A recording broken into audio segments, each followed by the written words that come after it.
Lecturers, I am here today for you people. Nigerian lecturers, I don't know what is wrong with you people. Why are you people causing so much pain to our children in the universities? Why are you being so wicked that you are pushing our boys and girls to be doing what they are not supposed to be doing? Imagine pushing our boys to yahoo yahoo and our girls to prostitute in order to get money to sort your courses out. Why? I'm making this video because of my niece. My niece just called me some days ago crying that, auntie, see, the course I wrote and I was very sure of what I write. Imagine what this lecturer gave to me. She was just crying, and I told her, just hold on, tell me exactly what happened. She narrated everything, and I'm telling you that this girl is very, very intelligent.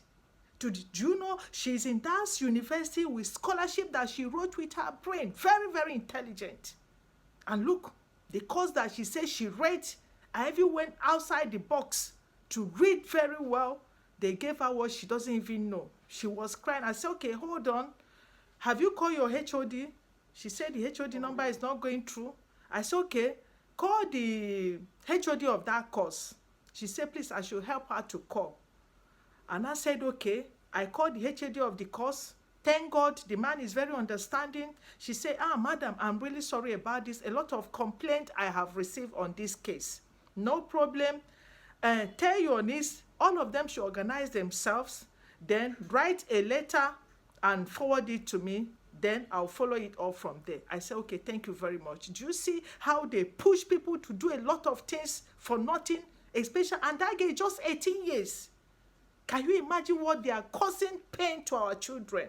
And that girl was like, I want to call out for my script. I said, no, don't go there for now. Do not call out for your script, because once you do that, they are going to tag you and make sure that they bring you down in that school. I told her to hold on for calling out script. That reminds me, for calling out script, let me deviate a little bit. When I was doing one postgraduate program, I met this man, very intelligent, I never knew. This guy is highly intelligent that whenever we finish writing any quiz, assignment, you see some of the prof in that university will say, please come and see me on top of his script or paper or whatever that he used to write the assignment or whatever. Please come and see me. When he bring, I say, why are they asking you to come and see them? He said he doesn't know. When we do another quiz or assignment, they will write on top, come and see me. I say, I said, why not go and see them? He said, no, he doesn't want to go. I said, go now. You don't even know why they want to see. He said he doesn't. But I persuaded him, he accepted for us to go. I made him friend because he's very intelligent. Girls in school, I made him friend because the one I don't know, I always sit close to him during the exam. The one I don't know, I'll ask him. And that was why I tried to make sure that he became my friend. And we became very good friends. Now, I persuaded him for us to go and see the prof. This one in particular. When we got there, immediately the prof saw him. He said, young man, I've been trying to see you. You don't want to come. Why? There is nothing. It's just that I'm always surprised whenever I give assignment or quiz, the way you write, you go outside the box really amazed me. Even sometimes I have to go and research based on what you have written. And by the time I'll go and research what I will saw to say you, to know the kind of person that is writing this thing that I've never seen. He said, looking at your age, I believe that you're supposed to have gone far in your life. Why are you still here? Talk to me. This guy now opened up secret that I never knew. And remember, this guy, his result is just third class. And he's very intelligent, but with third class. When he was now narrating his ordeal, when he was in the university, to this prof, that was when I got to know that when he was in the university, he wrote this particular course, and when the course came out, he couldn't believe what he scored. He said, no, I can't be the one that wrote this. Then what happened? He called out for his script to be remarked. And when the script was remarked, behold, he got A. Do you know what those lecturers did? The lecturers ganged up against this guy. Yes, they ganged up against him and make sure that he came out with third class. And you know this Nigeria, as long as your result is not first class 2-1, you are not going anywhere. And he tried to secure employment anywhere with that result. As long as they saw third class, they'll fling it away. Third class, they did not even give him opportunity to explain or to express what really happened. That's all.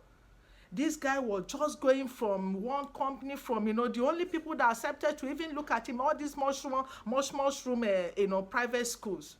When he saw that they have used him so much, he said, no, let me go and do these postgraduate studies to seek employment somewhere. Even if I'm to present my certificate, I'll have to give them the postgraduate first. Then if I'm lucky to be invited, then I will now come with my first degree and explain to them. At least we'll talk one-on-one for them to see what I have in my brain. And that was exactly what happened. The professor really cried for him that day. He was surprised. Then what happened? We left.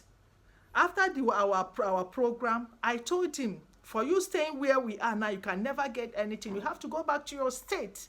Because once you go to your state, at least you apply whatever job you see, at least that is reasonable, apply. Then give them that postgraduate first. If they demand for the first degree, then you present it. By then, you might have opportunity for you to interact, for you to show them what you have upstairs. And that was exactly what he heeded to my advice and went to his state. And he was lucky that was this lecturing job that came out in one of the universities. He applied. They invited him. He first of all sent his postgraduate, certificate. They demanded, when he came, they invited him. Is that only where is your first degree present? They say, third class. He said, please, test me first. They said, okay, sit down. They started interacting. In fact, they were surprised. The brain of this guy. And this guy then was already in his 50s. You see how he wasted his years for nothing because of, wickedness of lecturers. Do you see? When they interviewed him, they couldn't believe their eyes. They employed him immediately. And now he's a lecturer in his state. Did you see what I'm saying? That these lecturers are so wicked and evil. I remember when we were in school, you see a lecturer will finish, examination. Instead of him or her to sit down, mark your script yourself, they will give the marking scheme to some Olodo student to mark for them. Because I know of it. I know one lady in my lodge then, not that this lady is even intelligent, but you see her, any examination, after examination, they will give her script to mark. And sometimes, because my room is next to her, sometimes I will go and be helping her. And no student, I will be looking at for the student to write word to word of the marking scheme of the lecturer, not knowing that, sometimes students will go outside the box to read and use their own way of writing and English to write. You see some of them marking them down. But if it were the lecturer that said the course that, that is marking his script, he will know that, yes, that this student actually, went wide to read. He will actually know that he actually know what he wrote. But you, that is ordinary student that has not known anything, especially the Olodo, you mark the student down. Did you see how a lot of people are failing, even though that you know what you read, they will still fail you? Maybe this is what actually happened to my niece. I don't know. Did you see why? Even this even remind me again. During their last semester, she called me then, say, Auntie, look at this course. I finished writing, even though the lecturer has, just once or twice that he has attended classes. We thought that that is not even, the exam is not going to hold that particular paper. But behold, they brought it, even though I read very well because she has so many textbooks. Then what happened? After the examination, the man said they should bring 30,000 for them to pass the paper, the course. She started crying. She called me, said, "CEO," even though that the paper was somehow, but what she wrote, she believed that she was going to pass it very well.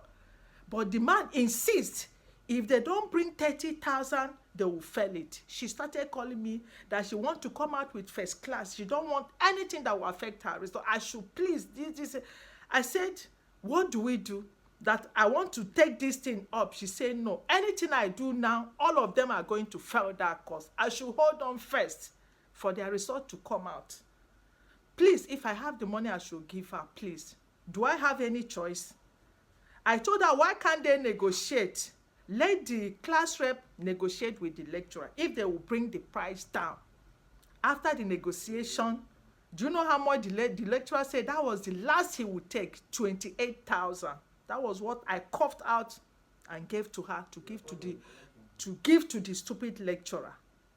Did you see? And they are still waiting for that result to come out. Imagine, how many months ago they have finished first semester, second semester has finished, the man has not finished marking. They are still waiting for that. Do you see the atrocities of lecturers in schools now? I don't know what is happening. And now look at her now. If had it been that I don't have the money to give her, maybe what would she do? A small girl of 18 years, maybe she will start following men to get the money in order to pass her examination. Even though that she has written very well. For the boys, you see them doing yahoo to meet up and pay the lecturers in order to pass their courses. You see the girls prostituting in order to get the money to sort themselves out. And you see, even, why I'm even making this video again, that my niece was so angry that she said that, what's the need of me reading? After stressing myself with all the sleepless nights, the lecturer will still, demand money. Then what's the need of reading? I don't want to read again. I just say, please, you have to be reading. Why it's very important that you have to read is because so that you'll be able to defend it outside the world. Read, please. If it is money they need, what do? You give them what? Read for your own good, for your own personal good. So that when you go outside the class, outside the world, when they ask you anything based on your certificate, you defend yourself. Please, she now accepted. Because I know she can do that.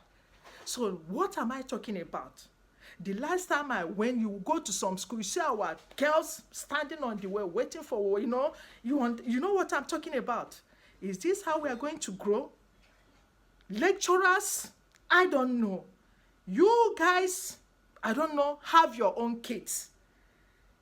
Do you really want your kids, to be doing such things? You people have to think. You are destroying our children. Because if it is me, I'm going to tell you the truth. I have to do anything I could in order to, to raise the money to pass. Nobody wants to fail. We might mate graduate and I will still be there. You see a lot of them doing a lot of things in order to pass their examination. That's why I see yahoo everywhere. They will start it from the university. By the time they will graduate, they're already, they're already prof in Yahoo. Who are you going to blame now? They come from a poor family that they will manage to give them school fees, pay for their hostel or house rent, and you still want more money. Imagine 30. The man did not even say 5,000 or 10,000, but 30,000 naira. He later insisted on 28. Is there any difference between 28 and 30,000? I don't know. Let me know what you guys think in the comments.